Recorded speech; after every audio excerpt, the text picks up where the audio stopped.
সন্তান যতই বড় হোক না কেন তার আম্মু আব্বুর কাছে কোনোদিন সে বড় হতে পারে না। হাই গাইস, আসসালামু আলাইকুম। কেমন আছেন সবাই? আশা করি সবাই ভালো আছেন, আমি অনেক ভালো আছি। আজকে একদম সকালে ভালোই কিন্তু রোদ উঠছে, আর আমি কোনোদিনই সকালে খাবার খাই না। আজকে ভাত নিয়ে আসছে আম্মু, যে আমি খাওয়াই দিব।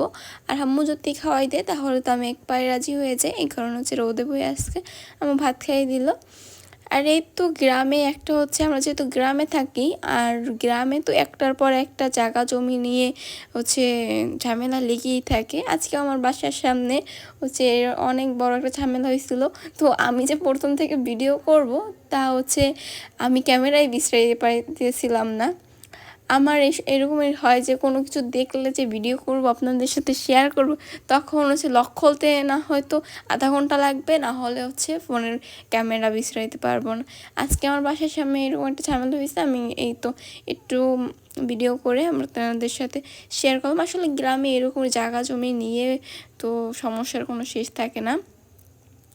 তো এই তো বিকালবেলা আমার মামা অসুস্থ ছিল, সেই মামাকে দেখতে যাব। আর এই তো আমি আর আম্মু হচ্ছে মানে রেডি হয়ে গেছি মামার বাড়ি যাওয়ার জন্য। মামার বাড়ি কাছেই যেহেতু, তো রাত্রে গেলেও সমস্যা নেই, আবার চলে আসতে পারবো, ওই 10 মিনিটের মতো লাগে। এই তো আর আমাদের বাড়ির পাহারাদার কুকুর, এটা কিন্তু আমাদের পালা পালা কুকুর না, এটা হচ্ছে আমরা একদম মাছ রান্না করছিলাম, মাছ কেউ খায়নি, এই মাছটা বেঁচে গেছিলো।